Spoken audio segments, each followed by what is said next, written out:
Welcome into the Week 10 edition of the Fordham Football Ram Roundup. I'm Andrew Gullotta here with Fordham head coach Joe Conlin.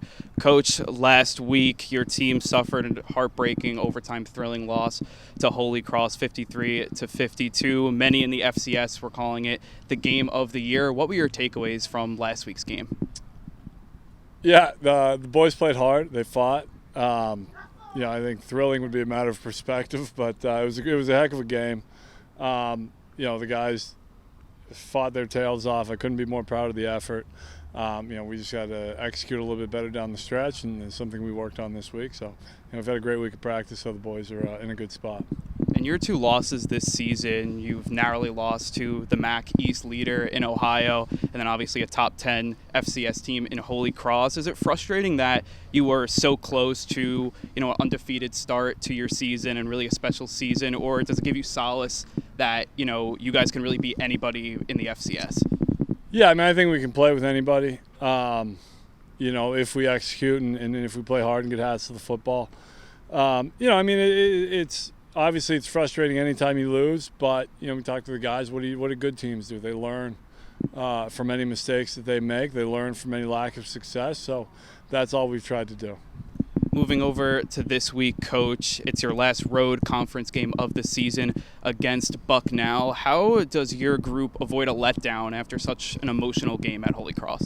We have a good week of practice. We love playing together. We get dialed in 48 hours out of the game, and we just go out and play our brand of football, and, we should be okay. Thanks, Coach. Good luck. Thank you. We continue the Week 10 edition of the Fordham Football Ram Roundup with senior wide receiver Dequece Carter.